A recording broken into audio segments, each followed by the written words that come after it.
지난 시간에 우리 왜곡된 역사 그리고 일본어로 건너간 기독교에 대해서 잠깐 말씀을 드렸고요. 오늘도 계속 이어서 말씀을 드리겠습니다. 오늘 처음 들어오시는 분들을 위해서 저희는 손길 문화원입니다.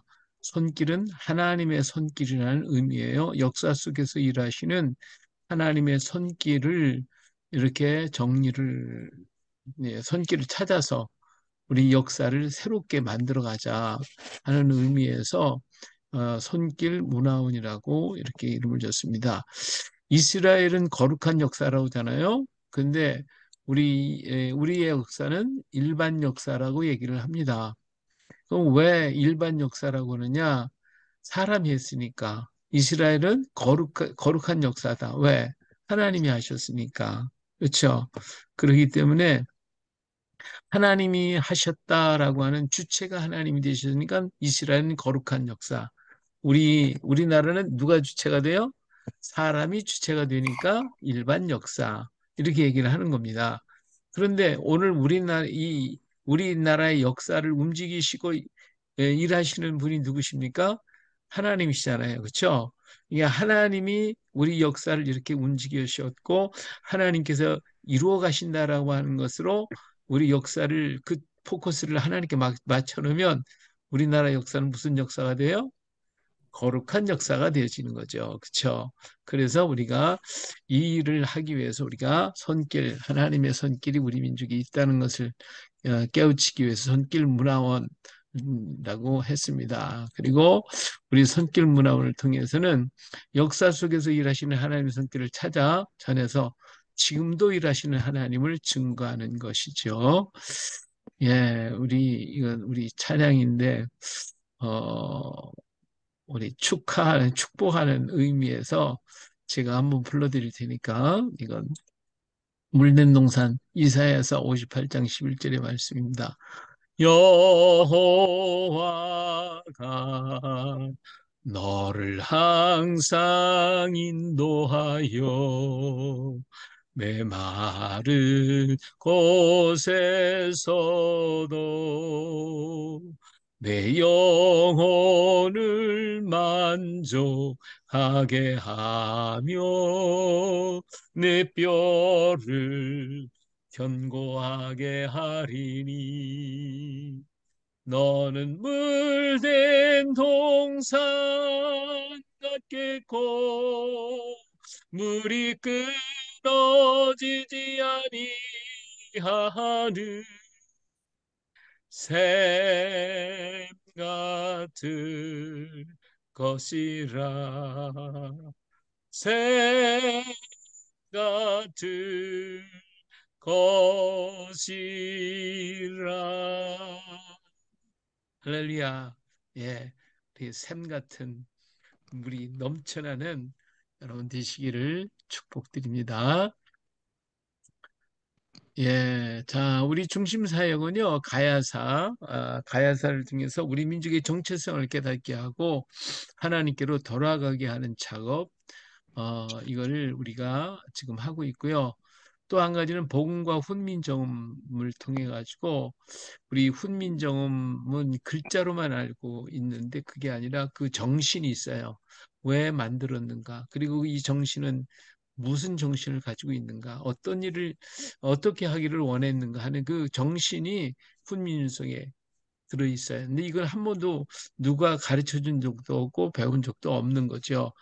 근데 제가 이것을 훈민정음 해례본을 읽다가 이거는 정말 놀라운 것이다. 그래서 전도법을 만들어 가지고 이 복음과 훈민정음을 가지고 한글 있는 곳에는 복음을, 복음 있는 곳에는 한글을 전해야 되겠다.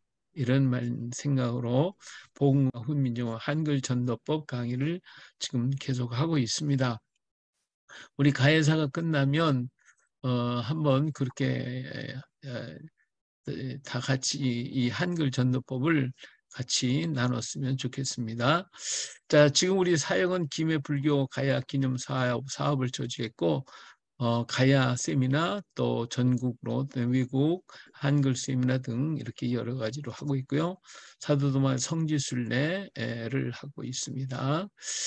예, 제가 쓴 책은 사도도마와 아시아 교회 이 책이 이제 우리 사도 도마가 우리나라에 왔던 것, 그리고 일본에까지 복음이 전파되는 과정들을 기록한 책입니다. 그리고 복음과 훈민정음이라는 책, 부록은 한글 전도법이라는 것으로 쓴 책입니다. 지금 그리고 이 실용 한글 루세 이야기 있고요. 우리 가야사를 좀 더 깊이 연구하고 싶다면 한국과 이스라엘 역사의 비밀이라는 염동훈 목사님이 쓰신 책인데, 이 책을 읽어보시는 것이 굉장히 좋을 것입니다. 우리 말의 근본이 어디에 있는가, 히브리어하고 비교를 한 책이고요. 사도도마 이야기라는 저는 정학봉 목사님 쓰셨는데, 이 정 목사님은 소천하셨고 이 책은 지금 절품이 돼서 구하기가 어려운 책입니다. 근데 이 책은 사도도마의 그 텍스트북과 같이 아주 중요한 책 중에 하나입니다. 그리고 새로운 이스라엘 왕국 신라와 가야하는 것도 역시 염동 목사님이 쓰신 것인데, 가야의 유물과 이스라엘의 유물들을 비교해 가지고 이러한 문양과 이런 유물들의 형태가 너무나도 닮았다라고 하는 것을 이렇게 지적한 책이 바로 이 책입니다. 그래서 더 가야에 대해서 연구하시고 싶으신 분들은 이런 책들을 구입해서 읽으시면 굉장히 도움이 되리라 생각이 됩니다. 예, 자, 예, 이제 일본으로 건너간 기독교에 대해서 지난주에 좀 말씀을 드렸는데, 일본 교토에 가면 우주마사라고 하는 곳이 있어요. 그 우주마사에 보면 거기에 이런 현판이 이렇게 있는데, 그 현판에 보면 여기 뭐라고 얘기냐면요. 자, 여기 삼주돌이, 이게 일본말 아시는 분 계시나요? 혹시 계신 분 있으면 한번 읽어보실래요? 없으세요?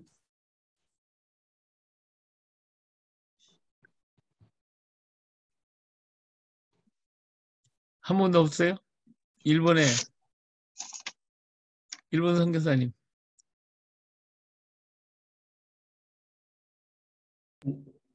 아시는 분 있으면 한번 저 마이크 켜고 한번 읽어보세요. 다 잊어버려서 몰라요. 또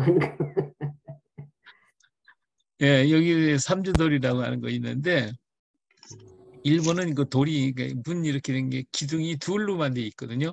근데 여기 세 개가 있어요. 세 개가 있어요. 그래서 여기에 대해서 이렇게 이제 설명을 했는데, 여기 중요한 게 바로 여기 있는 말씀이에요. 요 밑에 가서 여기 보면 경교라고 써 있죠. 이것을 이제 사람들이 경교가 왔을 것이다 얘기를 하고 있어요. 근데 그리스도교의 일파라 그랬어요. 그리스도교의 일파. 느스토리 교, 그렇죠? 약 1300년경 년 전에 일본에 전서가 됐다. 이런 얘기를 하고 있어요. 그러니까 일본의 기독교가 약 1300년 전에 이 전라에 대한 어, 기록을 여기 있다는 거예요. 근데 그것이 경교라고 하는 것이지, 이 경교라고 하는 것이라고 하면 그게 이제 조금 문제가 있어요. 그래서 이게 경교는 635년에 중국에서 시작이 됐는데, 이 경교가 활성화가 돼가지고 일본으로 건너갈 때가 약 800년에서 900년 되거든요.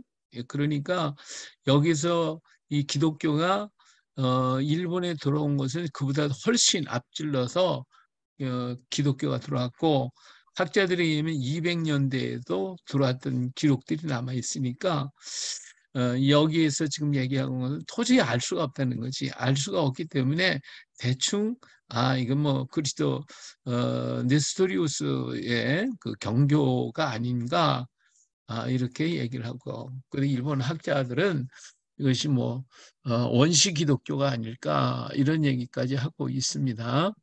자, 이제 들어가서 보겠어요. 자, 이게 삼지돌입니다. 기둥이 세 개가 있어요. 그리고 가운데로 돌무덤이 있고요. 돌처럼 쌓아놨고, 그리고 여기에 이제 번개 그거 있어요. 이게 뭐냐 그랬더니 이게 삼위일체를 상징하는 것이고 이게 하나님이 있는 그 자리를 얘기하고 있다.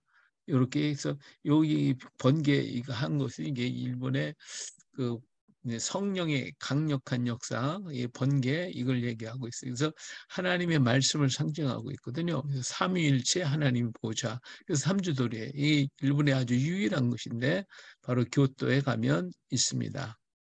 네, 자, 이 삼주도리가 여기 있는 것에 대해서 다 여기 얘기하고 있는데 여기에서 이제 진시에 대해서 그리고 태진 여기 로마의 큰 하나님 신이다. 그래서 이건 유다의 신이라고 그랬죠. The God of Judah. 그래서 이 진이라고 하는 말도 유다라고 한다. 그래서 이 이스라엘 민족, 그 유대 민족의 하나님이시다. 그러니까 하나님이잖아요. 그래서 이것에 대해서 얘기를 하고 있는 거예요. 자, 여기 보니까 이 삼주도리는요, 이 다비드 문양, 다시 말하면 이 다윗의 문이 있잖아요. 다윗의 문양, 이 다윗의 별이 여기 있어요. 삼주도리 안에는 교토의 우스마사에 있는 이 잠사, 그러니까 뭐냐면 저기 비단 있죠, 비단. 이 잠사, 비단을 만드는. 는 천황의 해안교를 만들기 이전부터 창건되어 지금까지 지배하고 있던 도래인 호족인 하다시 일족이 양잠과 직물의 신을 모신 것을 최초라고 한다. 여기에 대한 지금 하고 있는 거예요.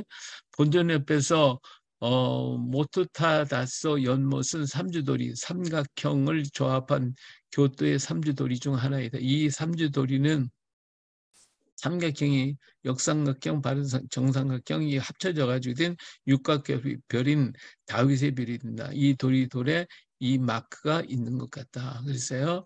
그래서 아까 그 삼주도리 안에 이 마크가 있고 이것이 바로 다윗의 문양이었다 하는 것에 여기에 설명문에 이렇게 나와 있습니다. 자, 그런데 또 재미있는 게 뭐냐면 이 안쪽에 삼주도리가 있어요. 여기 하나님이 계신 곳이에요. 거기서부터 물이 흘러요. 물이 나와요. 물이 나와서 여기를 물을 타고서 여기 들어와요. 이렇게 물이 흘러나와요. 그래가지고 여기가 뭐냐면 베데스다 못이 되는 거예요. 베데스다 못. 그래서 여기에 베데스다 못인데 지금도 일본 사람들은 하지 때가 되면 여기에 모여서 목욕을 해요. 여기 지금 물이 없는데 물이 있을 때가 있고 없을 때가 있는 것 같아요. 우리가 갔을 때는 물이 없었는데 사실은 여기가 뭐 하는 곳이냐면 세례 준 곳이에요. 세례탕이에요. 세례탕. 침례 주는 거죠. 근데 여기에 사람들이 목욕을 하고 나면 병이 안 걸린대. 그래서 베데스다 못이라고 하고 있고 그 다음에는 세례를 준 곳이라고도 얘기를 하고 있습니다. 그리고 이 동네에서 조금 내려가면 이사라 우물이라고 있는데 여기가 일본말로 여기 이 자거든요. 여기 사자, 여기 사자, 이거 라자 이렇게 이사라 우물. 이 이사라는 말은 이스라엘이라는 뜻이에요. 이스라엘 우물이 있고요. 여기는 대진명신이라고 써져 있는데 여기 다박국 신사, 다윗 신사에 다윗을 상징한 거예요. 다윗의 신사라고 지금은 해서 절로 만들어진 것 같은데 사실은 이것이 옛날에는 교회였는데 이게 이제 지금은 절로 이렇게 표시를 해놨어요. 이것이 이제 기독교의 흔적입니다. 자, 그러면 이들이 이렇게 들어간 이유가 누구를 통해서 복음이 들어갔을까?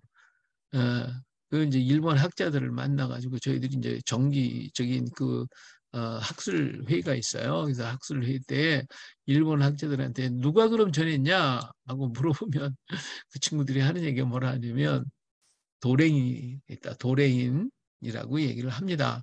이 도레인이 누구냐? 그냥 무조건 도레인이래요.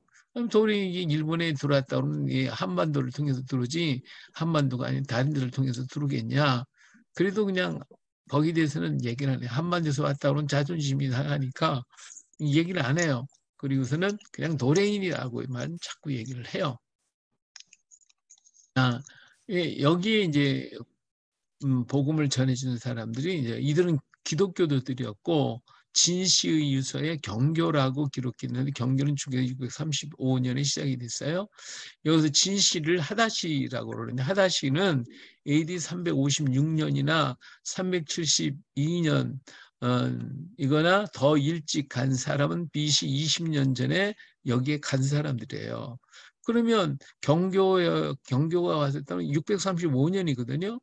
근데 하다시는 356년, 또 370년, 더 빠른 사이 BC 20년에 들어갔다면 경교가 오기 전에 벌써 들어간 사람들이잖아요. 근데 이 사람들이 바로 기독교를 가지고 들어왔다는 거예요.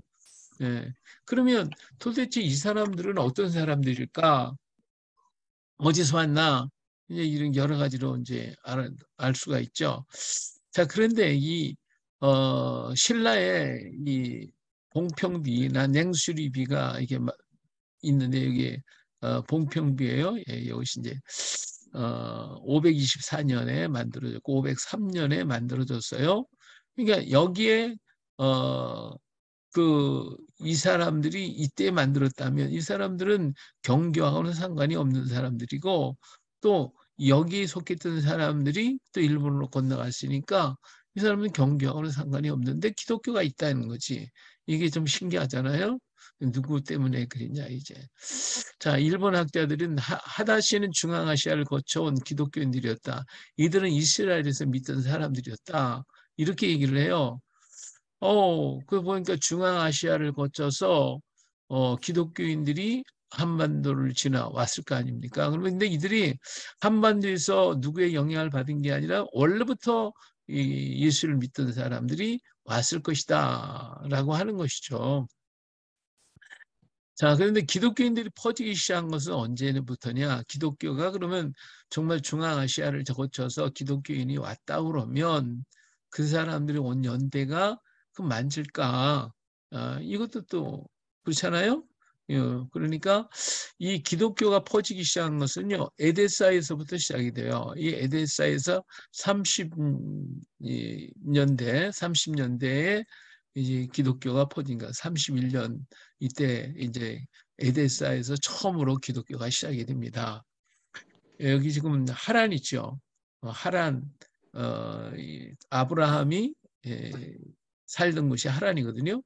하란 위쪽 약 40km 지점인데 지금 현재는 터키 땅입니다. 여기에서 기독교가 처음으로 기독교를 받아들인 것이 이 에데사입니다. 근데 이 에데사는 기독교를 누구를 통해 받느냐? 도마한테 받아요, 도마. 이 도마라고 하는 사람이 아따이라는 사람을 보내가지고 여기에 복음을 전하게 만들어요. 그래서 이 터키에 가면 아까 거기에 도마 교회가 있다고 말씀을 아까 하셨는데 거기가 도마가 복음을 전한 곳이거든요. 그래서 이 도마 교회가 있을 수밖에 없고요. 그 중앙아시아는 정말 도마의 영향을 받고 있습니다. 자, 여기 보면 이거 십자가 있죠? 이 십자가 문양, 이 안에도 십자가 문양이 있는데 이 십자가 문양이 좀 특이해요. 이게 특이하죠? 이거 보세요. 이렇게 바깥이 넓고 안쪽이 좁아요. 그런가 하면 여기에 나타나는 십자가들을 보면 여러 가지가 많이 있어요. 여러 가지 십자가들이 있는데 이런 십자가는 아주 특이하잖아요. 좀 이상하죠. 보이시나 모르겠다. 예. 이런 십자가는 음, 어떤 십자가냐면 같은 이런 모양인데 이 십자가가 바로 도마 십자가예요. 도마 십자가. 그렇기 때문에 중앙아시아에 나타난 십자가들을 보면 다 이런 식이에요. 이거 도마의 영향을 받았다 하는 것이죠. 도마의 영향을 받은 것은. 예, 그래서 도마의 십자가가 있고 도마의 영향을 받은 거예요. 그러면 도마가 여기 복음을 전하기 시작을 했어요. 자, 여기 보니까 이 아따이라는 사람이 복음을 전했는데 여기 보니까 에데사, 그다음 니시비시, 아라비아의 교회를 개척했고 그다음 메소포타미아, 그다음에 아부가르 왕을 치료했는 최초의 교회가 세워졌다 그랬어요. 자, 여기에 이 에데사라고 하는 지역이 오스르웬이라고 하는 이 나라가 있어요. 보이시나요? 오스레인 제국이거든요. 이 오스레인 제국에 여기가 에데사입니다. 여기 에데사, 여기가 에데사예요. 그리고 요 아래쪽이 아마 하란 쪽이 될 거예요. 하란이 요즘 한 40km 지점이니까 여기가 터키입니다. 터키. 예, 그리고 여기에 아르메니아가 여기 있고요. 예, 그리고 예, 파르티아 공화국이 여기에 있습니다. 그래서 여기에 에데사가 여기 있었는데 여기 최초의 교회가 도마에 의해서 전파된 곳이 여기입니다. 근데 여기에 있던 이 에데사 지역에 있던 교회가 여기에 나중에 핍박이 일어나서 200년대가 지나가면 어디로 교회가 옮겨가냐면 이 니시비시라고 하는 곳으로 옮겨가요. 여기 신학교가 만들어지거든요. 신학교가 만들어 여기서 신학교에서 무수히 많은 신학생이 만들어져요. 그래서 이 사람들이 이제 나가서 아르메니아로서 파르티아, 이 파르티아도 역시 도마가 가서 복음을 전한 곳인데 이들이 이제 중앙아시아로 퍼져나가기 시작을 합니다. 보시면 이 여기에서부터 이제 이게 이것이 이제 지나가는 경로들이죠. 이렇게 퍼져나가기 시작을 해요. 여기 보니까 이제 인도 국경 곳과 마곡, 이제 바빌론 지역 이쪽으로 해서 쭉 지나가요. 이제 중앙아시아를 통해서 복음이 전파되어지는 모습이거든요. 자, 그런데 이 지역에, 에데사 지역에 누가 오냐면 400년대에 가면 에데사 지역에 네스토리우스가 도망을 쳐와요. 예, 도망을, 네스토리우스 파가, 네스토리우스가 이때 이제 키릴과의 그리스 공의에서 431년에 에베소 공의회가 열리죠. 예, 근데 이 에베소 공의회에서만 네스토리우스가 이단으로 정죄를 받습니다. 여기에 이단으로 정죄받은 그 이유 중에 하나가 뭐냐면 마리아에 관한 문제거든요. 마리아가 키릴은 하나님의 어머니다. 어머니라고 얘기를 하는 저 하나님의 부인이다. 이렇게 얘기를 하는 거예요. 그런데 네스토리스는 예수님을 낳은 그냥 육신의 몸을 낳은 분이지 뭐 하나님의 부인이냐 뭐 이런 말은 안 된다. 이게 잘못된 것이다. 해가지고 이거 가지고 신학적 논쟁이 붙었거든요. 그랬는데 이 키릴이 사람들을 갖다 다 동원해가지고 매수를 해가지고 네스토리우스를 이단으로 정죄해서 이때 이단이 되면 다 죽여버렸거든요. 그러니까 이 키릴도 네스토리우스도 죽게 생겼어요. 사실은 네스토리우스가 정당한 바른 얘기를 했는데 그것 때문에 쫓겨나죠. 도망가다가 어디로 갔냐면 인가 에데사 지역으로 도망을 치게 됩니다. 근데 요 400년대 요 무렵에요. 어떤 일이 생겼냐면 그 오스트리안 제국이 로마하고 파르티아 공화국의 사이에 꼈거든요. 이 사이에 꼈는데 이 파르티아하고 로마하고는 이 전쟁이 있었단 말이에요. 싸움이 있었어요. 근데 이 가운데 있었던 요 나라가 로마하고 사이가 안 좋아졌어요. 사이가 안 좋아지니까 기독교인들이 로마하고 교제를 계속 하고 있거든요. 그러니까 기독교인들이 그 로마에 첩보를 한다 이거지. 말은 간첩질을 한다 이거예요. 그래서 기독교인들이 박해 운동이 시작이 됐어요. 박해를 받아요. 기독교인들이 굉장히 그러니까 도마파 기독교인들이 400년 들어서 굉장히 핍박을 많이 받는데 이때 누가 왔냐면 네스토리우스가 도망왔거든요. 이 네스토리우스는 로마에서부터 도망온 사람이에요. 로마에서 미움을 받아서 도망을 왔단 말이에요. 그러니까 어떻게 됐냐면 오스트리안 제국에서 이 네스토리우스를 갖다 반갑게 맞이했어요. 맞이하고 도마파는 미워하는 반면에 네스토리우스는 사랑을 받게 됐어요. 그러니까 네스토리우스파하고 도마파하고 이게 어려운 문제가 생겼어요. 이렇게 한쪽은 핍박을 받아서 너무 막 고통을 많이 당하고 있는데 네스토리우스는 환영을 받으니까 이 도마파에 있는 교인들이 네스토리파하고 같이 연대를 하게 돼요. 연대를 해가지고 그 핍박을 피해서 네스토리우스로다가 연합을 시켜버리고 말죠. 예, 그래서 이 동양으로 온 기독교는 도마가 빠져버리고 네스토리우스가 그 자리를 차지하게 돼서 전부 다 네스토리우스파다라고 얘기를 하고 있는 거예요. 예, 이렇게 해서 네스토리우스는 여기 잠깐 있다가 도망을 가지고 결국은 451년에 이집트 이비스에서 죽게 되었습니다. 이들이 에데사로 도망와서 신학교를 짓고 선교사를 파송하다가 635년 당나라의 당태종이 알라펜 선교사와 22명을 추청하게 되죠. 그러니까 여기서 이제 페르시아 파사라고 하는 지역이 돼요. 이쪽 동방에서 볼 때 이쪽 지역이 전부 다 페르시아 지역이에요. 그렇기 때문에 파사라고 하는 말이 여기서 나오는 거예요. 메데와 파사. 그 파사라고 하는 것이 여기에 나오게 되죠.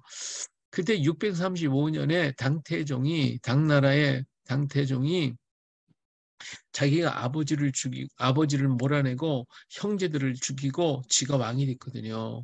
왕이 되고 나니까 나중에 왕이 되고 나서 그만 몹쓸 병에 걸렸는데 무슨 병에 걸렸냐면 저녁마다 밤마다 잠을 자면 형제 자기가 죽인 형제들이 나타나가지고 막 괴롭히는 거예요. 막 괴롭히는 거예요.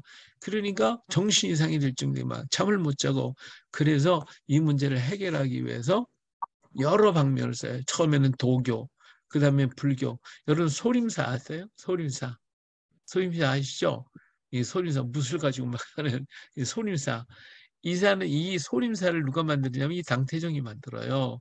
당태종이. 왜냐하면 자기가 꿈속에서 그냥 악몽에 시달리니까 이것을 물리치고 이길 수 있는 방법은 영적인 그런 무사들이 나와서 좀 죽여달라고 이걸 그렇게 했어요. 그랬는데 그렇게 막 그냥 돈을 들여서 불교 소림사를 만들어서 막 장려를 하고 그렇게 기도를 했지만 오히려 더 병은 깊어지고 심해지기 시작을 했어요.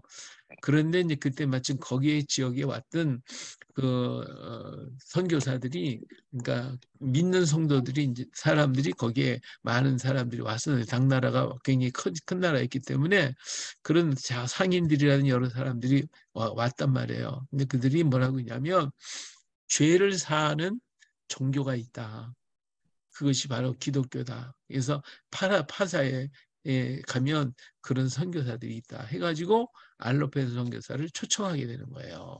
그래서 635년에 알로펜 선교사가 파사 지역에서 20여 명을 함께 중국으로 오게 되죠. 당나라에 와서 태종과 더불어 3년 동안 성경 공부를 해요. 성경 공부를 하고 그래서 거기서 거듭나 가지고 당태종이 예수를 믿기 시작을 합니다.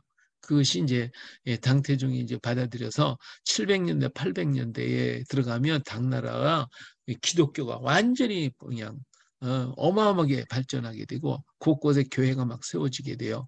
근데 이때에 우리나라에는 신라의 청년들이 당나라로 전부 다 뭐냐면 유학을 갑니다. 아주 굉장히 큰 나라니까 그리고 문명이 발달돼 있으니까 신라의 이 청년들, 일본의 청년들을 백제의 청년들 이런 사람들이 전부 다요 여기에 당나라에 유학을 와요. 이 유학을 와서 제일 먼저 배우는 게 뭐냐면 기독교를 배우는 거죠. 예. 그렇기 때문에 원래 신라 시대에 젊은이들 속에 기독교가 들어왔다는 건 당연히 경교가 벌써 들어간 거죠. 예.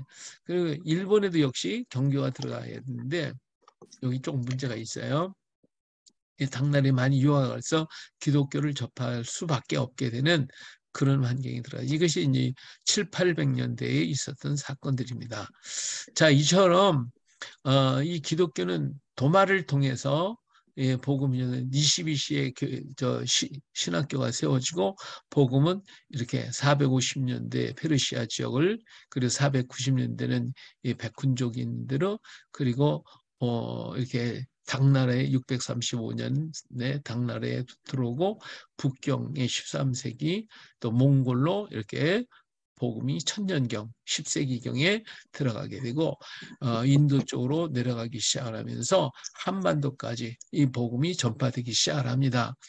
그래서 이런 과정 속에 약 13세기 이르기까지 이 중앙아시아에서는 때로는 박해도 일어나고 여러 가지 문제가 일어나면서도 복음은 계속 전파되었고 그러면 한쪽에서는 또 박해가 일어나고 그래서 여기에 순교자만 약 1200만이라는 어마어마한 숫자의 순교자들이 나오게 됩니다. 왜 이런 현상이 나오냐면 이슬람교가 일어나게 되죠. 나중에 기독교가 십자군 전쟁 뭐 이런 것 때문에 십자군을 원정 보내고 여러 가지 상황에 의해서 기독교에 어려운 문제들이 많이 생겨져요. 그 팜을 타고 들어온 게 이슬람이에요. 이슬람이 처음에는 약해질 때는 기독교와 융합을 해서 잘했는데 나중엔 가들이 커지니까 이 기독교인들을 다 박해하고 죽이기 시작을 하죠. 이게 이제 이슬람으로 인한 기독교 박해 운동이 중앙아시아에 일어나게 돼서 그 다음에는 그 뒤를 이어서 또 온 것이 뭐냐 후대에 온 것이 공산주의죠. 공산주의에 의해서 이 기독교인들이 다 죽음을 당하죠. 그래서 이 중앙아시아의 순교자가 약 1200만이 생겼다는 것은 이 어마어마한 거죠. 우리는 지금까지 뭐 중앙아시아 무슨 기독교가 있었냐고 그러겠지만 이렇게 엄청난 역사가 중앙아시아에 기독교 운동이 벌어지고 있었다라고 하는 사실이에요. 그러니까 일본에서 하는 사람, 일본 학자들이 이처럼 들어온 것이다. 근데 벌써 연대가 틀리잖아요. 연대가 7, 800년대 이때에 이제 기독교가 들어온 건데 이 그 우주마사에 나온 것은 보통 3, 400년대 그 이전에 200년대에 복음이 들어왔다고 하는 증거가 있으니까 그냥 안 맞는 거예요. 맞지라니까 이건 고대 기독교다. 뭐 그냥 얼버무리고 말죠. 그냥 일본의 진원종을 공부한 이제 여기에 이 당나라에 아까 일본의 유학생들이 왔다 그랬죠. 일본에 이제 유학생들이 왔는데 여기 일본에서 온 사람 중에요 굉장히 똑똑한 청년 하나가 있었어요. 이 이인데 일본의 이 공호라고 하는 친구인데 이 공호라고 하는 친구인데 일본에서 가장 오래된 불교가 진원종입니다. 이 진원종 굉장히 중요한 여기에 가보면 진원정에 가보면 뭐 대학 유치원부터 대학까지 뭐 다 있어요. 다 있어요.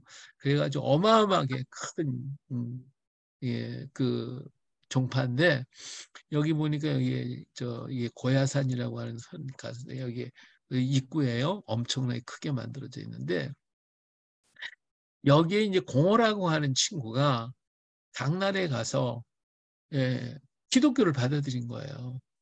예, 기독교 성경을 연구하고 기독교를 받아들이고 하다 보니까 이게 너무 좋은 거야. 이게 너무 좋은 거예요.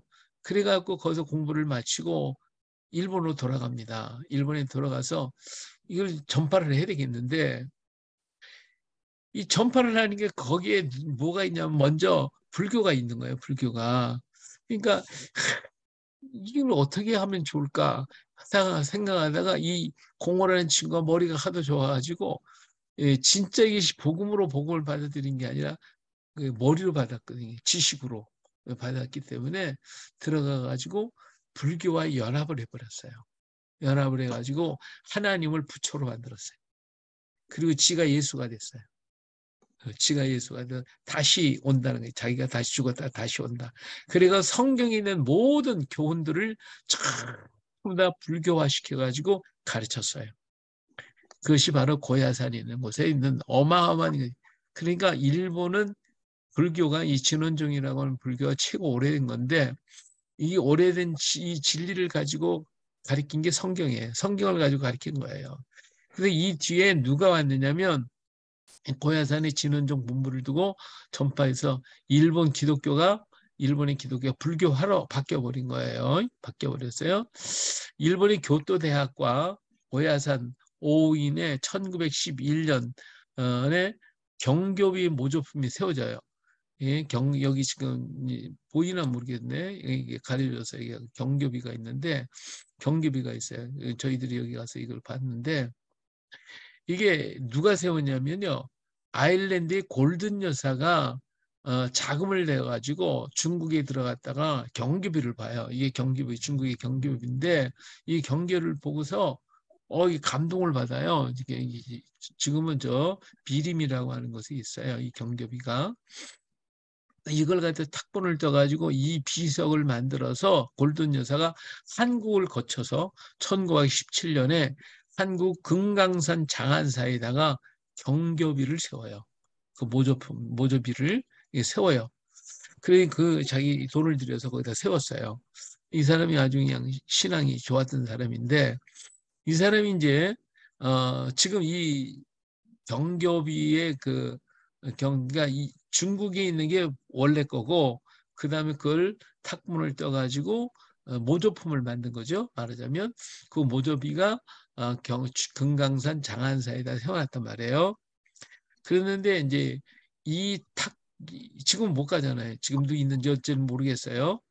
이 탁본이 어디 있냐면 숭실대학교 한국기독교박물관에 이 탁본이 지금 소장되어 있어요. 소장되어 있어요. 예. 그리고 이 경교비를 갖다가 지금 보이시는지 모르겠습니다만 요 밑에 있는 게 사실 그 경교비고 원래 그 중국에 있었던 경교비의 모습이에요, 이게. 근데 지금은 요걸 경교비를 옮겨서 이 비림이라는 곳에서 있는데 하도 사람들이 많이 오니까 어떻게 그냥 모조품을 갖다가 만들어 놔서 지금 있다고 그러는데 진품은 못 본다는 말도 있고 이게 잘 모르겠어요. 일단 요것이 이제 경교비 탁본입니다. 이 탁본. 예, 탁본이에요. 예, 경비. 음. 근데 이 경교비를 갖다가 원본 그걸 가져다가 우리나라에서 이경원 목사님이라고 하시는 분이 지금 수원에 계시는데 수원 화성 쪽에 계시는데 그분이 경기비를 만들었어요. 이렇게 중국에서 만들어 갖고 왔어요. 여기다 세워놨어요. 근데 이건 진품하고는 조금 달라요. 모양은 비슷한데 이 사람들이요 진품 그대로 만들면 안 된다고 그대로 안 만들어준대요. 조금 틀리게 만든 거죠. 요쪽이 이제 그거 모습이에요. 요것은 그 경교비의 원본에 있는 글자 그대로 만든 거예요. 하나 틀림없이 아주 정확하게 만들어 놓은 경교비인데 모양만 이 밑에 있는 모양이라는 이것이 조금 틀릴 뿐이지 진품하고 거의 그 내용은 다 똑같이 만들었어요. 우리나라에 아주 중요한 겁니다. 다른 곳에도 또 하나가 있는데 거기는 내용이 글자가 몇 자가 틀려요. 근데 여기는 확실하게 다 맞도록 만들었어요. 근데 이 사람이요, 아까 어떤 이 골든 여사가요, 골든 여사가 이 경교비를 갖다가요, 이 고야산에다 세웠어요. 고야산. 그래가지고 우리가 여기 간 거예요. 여기가 이게 이제 골든 여사에 대한 무대를 표시한 거고 묘를 만든 거고 그 옆에 이 어, 경교비를 만들었어요. 그리고 여기 이제 경교라고 써 있죠. 예.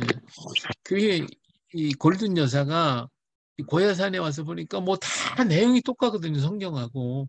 그러니까 그냥 여기에서 살았어요. 여기서 살다가 여기서 돌아가셨죠. 그러니까 그 정도로 이 진원종이라고 하는 불교화 시켜놨는데 이 모든 것이 기독교하고 똑같은 그런 건데 대상을 바꿔놨거든요. 하나님, 부처님. 그리고 예수는 지가. 그래서 예수님 다시 오신다 그러니까 자기도 다시 오겠다. 죽었지만 다시 올 것이다. 이렇게 만들었어요. 이걸 생각해 보면요, 일본 사람들이 얼마나 불쌍한 걸 알 수가 있어요. 정말 진리를 거짓 것으로 바꿔나가는 것을 그것이 좋은 줄 알고 여기를 가보면요 유치원 아들 학생들까지 전부 다 여기 와가지고 여기 구경하고 여기서 공부하고 하여튼 뭐 사람이 무진장 많이 와요. 날마다 여기에 일본 사람들이 이 거짓된 것을 지금 믿고 있다는 이게 일본 사람들이에요. 얼마나 안타까워요. 예. 참 그래서 이 역사를 이렇게 알고 보면 참 일본 사람 불쌍하구나 이런 것들을 우리가 알 수가 있어요. 예, 이제 이 탁본은 저도 가지고 있어요. 이 탁본 저도 있어요. 이거하고는 조금 다른 건데 탁본이 있어요. 저도. 예. 그러면 이제 하다실 쪽은 가야를 통해서 복음을 받았을 그러니까 이들 아까 경교라고 네스리우스 파라고 그랬는데 실상은 이들은 그 영향을 받을 수가 없었다. 시대적으로 안 맞는다. 라고 하는 얘기를 지금 하고 있는 거예요. 그러므로 하다시 일종은 가야를 통해서 복음을 받았을 것이고 이 복음을 가지고 일본으로 가서 이제 믿음을 가지고 가서 일본에 가서 복음을 그 믿음을 지켰던 것이 이제 표가는 거죠. 그래서 일본의 다도 교토의 우즈마사 이런 기독교 유적들은 경교 이전의 것이며 가야의 영향으로 일본으로 전파된 것으로 보아야 됩니다. 예, 그러면 일본으로 이 사람들이 한반도에서 가야 시대의 예수를 믿고 그리고 한반도로 넘어간 이 하다시 일족이 약 18,000명이 넘어갔거든요. 이 사람들이 거기 가서 기독교 복음을 전파했고 일본에 엄청난 많은 영향을 끼쳐서 많은 영향을 줬어요. 그 후에 이제 일본으로 선교사가 건너가는데 바로 여기 이 두 사람이에요. 예. 여기에 요번 내일 제가 포항에 강의하러 이틀 동안 가게 되는데 거기에 보면 이 포항에 연호랑과 새오녀상이라고 써 있죠. 연호랑 새오녀. 이 사람의 이렇게 서 있는데 이 사람들이 바로 선교사예요. 이 사람들이 일본으로 건너간 선교사들입니다. 자, 그 어떻게 해서 이 사람들이 선교사냐? 자, 연호랑과 세오녀에 대해서 이 삼국유사에 나타나 있는 이 얘기예요. 자, 제8대 아달랴 왕 즉위 4년 157년이에요. 동해 바닷가에 연호랑과 세오녀 부부가 살고 있었어요. 예. 근데 어느 날 이게 이제 삼국유사에 있는 얘기예요. 삼국유사에 있는 어느 날 연호랑이 바다에 나가 미역을 따고 있는데 갑자기 바위 하나가 나타나더니 그를 싣고 일본으로 갔어요. 이것을 본 그 나라 사람들은 보통 사람이 아니다 하고 그를 세워서 한 작은 고래 왕을 삼았어요. 세우녀는 남편이 돌아오지 않는 것을 이상하게 여기서 바닷가에 나가서 찾아봤더니 남편이 벗어놓은 신발이 거기 있었어요. 그것을 보고 거기서 그냥 남편 때문에 그냥 울고불고 그랬겠죠. 그것을 보고 또한 그 바위에 올라갔더니 그 바위가 또 그를 싣고 그녀를 싣고 전과 같이 일본으로 건너간 거예요. 그래서 그 나라 사람 놀라고 이상히 여겨서 왕이 아뢰어 부부가 서로 만나게 되었고 그녀를 세워서 귀비를 삼았어요. 그러니까 이제 왕의 부인이 됐다 그 말이죠. 근데 이제 이렇게 연호랑과 세오녀가 이 가야를 떠났어요. 이제 신라 그 당시 신라인데 신라를 떠났어요. 근데 그러니까 무슨 일이 생겼냐면요. 큰 문제가 생긴 거예요. 어, 이때 신라에는 해와 달의 광채가 사라졌어요.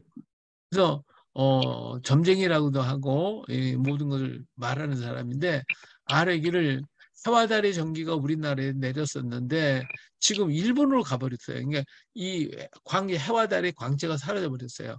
근데 이 해와 달의 전기가 우리나라에 있었는데 이거 지금 일본으로 가버렸다는 거예요. 그래서 이런 괴한 일이 생기는 것입니다. 그래서 이런 일이 생기는 것입니다. 했어요. 그러니까 그래. 그럼 가서 다 가져와야지 찾아와야지. 그래서 왕이 사자를 보내서 두 사람을 찾았어요. 다시 말하면 연호랑과 세오녀가 떠났기 때문에 해와 달의 전기가 사라졌다는 거죠. 그래서 왕이 사자를 보내서 그런 연호랑과 세오녀를 데려와라. 그래서 사자를 보냈어요. 그래서 연호랑을 만났어요. 연호랑을 만나서 가자 그랬더니 연호랑이 말하기를 내가 이 나라에 온 것은 하늘이 시킨 일인데 지금 어찌 돌아갈 수 있겠냐. 야, 하늘의 일이다. 난 하늘의 일을 위해서 왔는데 어떻게 내가 이걸 버리고 갈 수 있겠냐. 그러면서 하는 얘기가 뭐라겠냐면 그러나 내 아내가 짠 고운 비단이 있으니 이것을 가지고 하늘의 제사를 드리면 될 것이다 하면서 비단 한 피를 주는 거예요. 비단 한 피를. 그래서 이 사자가 이 비단을 가지고 돌아와요. 돌아와 사실을 아뢰고 그리고는 그 말대로 제사를 지냈다는 거예요. 비단을 갖다 놓고 제사를 지냈대요. 그랬더니 해와 달이 전과 같이 밝아졌어요. 밝아졌어요. 그래서 너무 좋아가지고 그 비단을 임금의 창고에 간수하여 국보로 만들어 놓고 그 창고를 귀비고라 또 하늘의 제산 곳이라고 해서 영일년 또는 도기하라고 했다. 영일만 아시죠? 지금 그 영일만 포항제철이 있는 곳이죠. 바로 거기에 도기야 기도하는 지역이다라고 이름을 붙였다라고 기록이 되어 있습니다. 이제 저희들이 가서 사진 건데 연호랑과 세오냐피예요. 여기 바로 그 내용이에요. 여기 아까 지금 말씀한 비용 이런 얘기예요. 예, 그 요걸 설명한 거예요. 그리고 여기가 바로 연호랑과 세오녀가 떠났다는 연호랑과 세오녀의 테마파크가 지금 만들어져 있는데 한번 네, 가볼 만합니다. 아주 네. 멋있어요. 네, 가보신 분 있어요? 없어요. 아주 멋있는 곳이에요. 예, 한번 가보시고 이쪽으로 이제 포항제철이 있어요. 음. 그리고 광희 여기 놀러 뭐 오세요. 환영합니다. 예? 포항으로 오십시오. 우리 임종원 목사님. 이게 네. 언제부터 있었어요? 포항 이거 근처에? 오래된 건 아니고요. 근년에 만들어졌어요. 요거를. 그렇죠. 네. 네. 그런데 여기가 이제 이 거북바위가 이렇게 칭칭하더라는데 이 바위가 움직여서 일본으로 갔대. 저 그냥 전설 따라 한 것이고 사실은 일본 배가 와서 데리고 왔어요. 자, 그럼 여기 이것이 뭐냐면 일본으로 간 첫 번째 선교사 이야기입니다. 예. 그런데 여기에 보면 연호랑이 말하기를 내가 이날에 온 하늘이 시킨 일이네. 지금 어찌 돌아갈 수 있겠습니까? 하는 것에 이게 천사연야, 하늘에 하나님이 시킨 일이다. 이렇게 기록을 하고 있어요. 그리고 왕이 제사를 비단을 둔 곳을 귀비고라. 예? 귀한 이 귀비라고 썼잖아요. 아까 연왕 세오녀가를 가리켜서 귀비라고 얘기를 했어요. 그렇기 때문에 그걸 기념해서 귀비고라고 이름을 붙였는데 이것을 왕이 제사를 드린 곳이라고 해서 제사를 드렸다고 해서 여기 보면 제천 하늘의 제사를 지냈다. 제천 여기 소명 제철 하늘의 제사를 지낸 곳에 영일현인 해가 뜨는 곳이다. 해 뜨는 곳에 바로 제사를 지냈어요.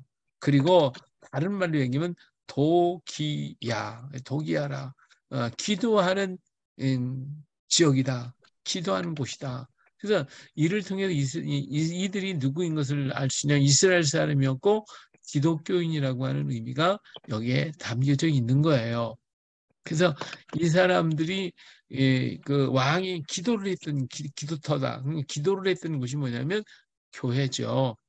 그러면 또 한 가지는 뭐냐면 이들이 건너간 해가 157년경이고 신라의 왕은 5대 왕 파사 니사금 때였어요. 파사. 이 파사라고 하는 말이 뭐냐면 페르시아라는 뜻이에요. 이 페르시아라고 하는 말이 곧 뭐냐면 예수 믿는 사람이라는 뜻이거든요.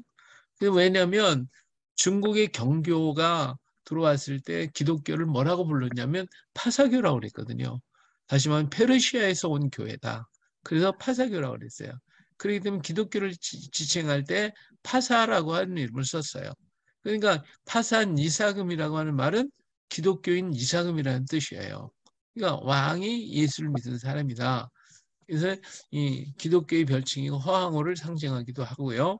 그래서 지금 허황호 능에 가보면 파사각이라고 해서 허황호가 가진 돌을 이 돌이 이제 파사 석이라고 얘기를 하는데 니사금 신라 초기 왕으로서 제3대 유리왕부터 18대 실성왕까지 사용한 그 왕 이름인데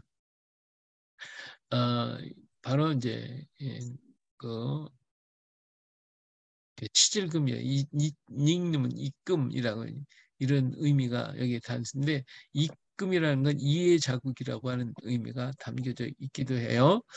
하여튼 뭐 그냥 뭐하고 근데 이건 입금이라는 말은 입금으로 바뀌어졌고 이것이 임금으로 바뀌었다는 것이죠.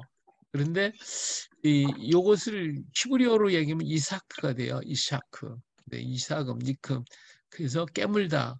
니사크, 나시크. 이것은 제사장이라는 이름이거든요. 그래서 이 히브리어의 그 가야 시대나 신라 초기에 이름 니사금이라고 하는 말 이런 것들은 전부 다 이 히브리어에서 온 말이다 하는 걸 알 수가 있어요. 그래서 이 사람들은 이 유대인들이었을 것이다라고 하는 것이죠. 파사왕 때 연호랑과 세오냐가 일본으로 복음을 들고 갔는데 이 땅에 살던 하다시 일족의 도마가 전한 복음을 들고 일본으로 건너갔고 이것이 일본의 고대 기독교였다. 그래서 이런 그 일본에 건너간 신라 사람에 대한 얘기를 가지고 일본에 많은 신화를 만들어냈어요. 수없이 많은 신화를 만들었는데 사실은 연호랑과 세오냐 이 사람들은 기독교인으로서 건너갔던 것을 볼 수가 있습니다. 그러면 이걸 다른 쪽에서 바라보면 아까 이제 거기에서 이제 나중에 얘기는 건 모르겠는데 그 외에 비단을 갖다가 제사를 드리면 된다고 그랬잖아요. 여기 뭐냐면 이 신라의 그 광채가 사라졌어요. 해와 달의 빛이 떨어지니까 해와 달은 임금을 얘기하는 것이고 이건 어떤 경제적인 문제를 얘기하는 건 나라가 경제적인 문제로 어려움을 겪어서 왕이 고통을 당하게 됐다고 하는 의미도 있어요. 그러면 왜 그러냐? 연호랑과 이 세오냐가 떠나니까 왜 그런 경제적인 어려움이 이 신라에 왔느냐? 그것은 다른 게 아니라 이게 철을 만드는 제철소가 있었단 말이에요. 근데 이 제철소가 있어서 이 제철을 가지고 가야가 신라가 정말 이 철을 팔아서 그래서 돈을 벌었는데 이 연호랑과 세오냐가 제철 기술을 가지고 있었어요. 근데 이 제철 기술을 철을 만드는데 이 철을 단단하게 만들어야 돼. 강하게 만들어야 되는데 강하게 만드는 게 비법이란 말이에요. 이 비법. 근데 이 비법을 누가 알고 있으냐면 그러면 하지 마라 그랬어. 응. 연호랑과 세오냐가 알고 떠났네. 있는 거예요. 말도 안 하고 떠나네. 예, 지금 여기가 좀 예, 그래서 이제 철이 안 팔리는 거예요. 그래가지고 사람을 보내서 연호랑과 세오냐를 데려오라고 그런 건데 연호랑은 하나님께서 나를 보내서 여기서 일을 하라고 해서 복음 전하라고 왔는데 그런데 거기다 가면 어떡합니까? 그래서 비단을 내게 주겠습니다라고 하는 말은 비단에다가 그 비법을 기록해서 보내준 거예요. 그러니까 그 비법을 가지고 와서 다시 철을 만들고 보니까 그런 좋은 철이 나오게 됐거든요.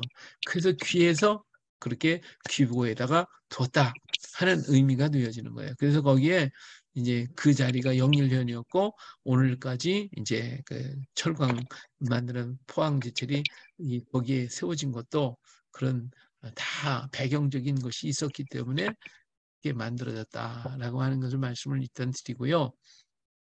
이렇게 선효사가 갔고 그 전에 또 이 저기 하다시 일족이 갔고요. 그리고 고대 문서를 가서 보니까 삼국사기 신라 역사 5대 왕 파사 이사금 편에 보면 실직곡국과 읍직벌국에 이제 그 두 나라가 있었어요. 근데 여기 둘이 영토 가지고 막 싸워요. 그래 이 두 나라 왕이 파사 이사금 신라 왕에게 분쟁 조정을 요청을 했어요. 이 두 나라 작은 이 당시에 이제 12국이 있었거든요. 근데 이 두 나라가 자꾸 이제 영토 문제 갖고 싸우니까 골치 아파가지고 이제 신라가 큰 나라니까 거기다 가서 부탁을 했어요. 이 문제 좀 해결해달라. 그랬더니 이 파사 이상음의 파사는 기독교인이잖아요. 예수 믿는다는 의미가 되는 거죠. 이상음에게 이제 분쟁을 요청을 했어요. 그랬더니 이 파사 이상음이 신라 왕은 금관국 수로 왕이 경륜이 많고 지식이 많으니 그분을 초청해서 묻자 하고 얘기를 해요. 그래서 가야의 수로왕이 여기 와가지고 이 문제를 해결해 줍니다. 그러니까 이처럼 수로왕이 여러 소국에서 인정을 받고 있었다는 증거가 되는 것이죠. 그래서 이 지역의 소국들은 모두 철을 화폐처럼 사용했고 고분에서 나오는 것들이 다 비슷해요. 그래서 김수로왕 허왕을 통해서 복음이 자연스럽게 전파되었을 것이라는 것을 알 수가 있고 그래서 이들은 파사라고 하는 이름을 썼을 것이다 라고 하는 것이죠.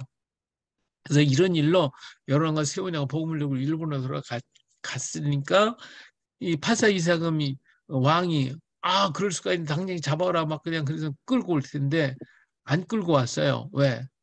그 사람도 기독교인이고 이 사람들이 선교로 갔다고 하는 걸 알고 있기 때문에 잡아보지를 않았어요. 그렇지 않으면 잡아왔을 거 아니에요? 예, 근데 자기도 믿는 사람이니까.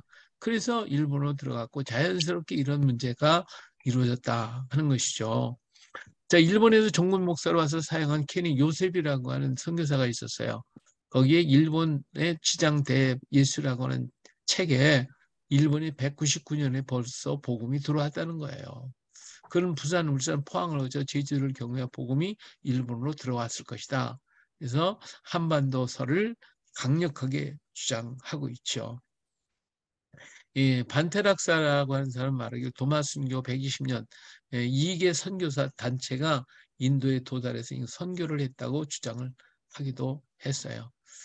자, 이렇게 이들이 인도에 선교할 때가 170년이었고, 그리고 그가 100개나 가야를 거쳐 일본을 건너갈 때 199년이라고 보면 또 일리가 있는 말도 돼요. 그래서 여러 방향을 통해서 일본에 200년대 안에 벌써 기독교가 들어갔는데 이런 기독교를 누가 한 거냐? 다만 도레인이라고 말하는 실상은 우리 한반도에서부터 가야에서 또 신라에서 복음이 들어갔다라고 하는 것을 알 수가 있습니다.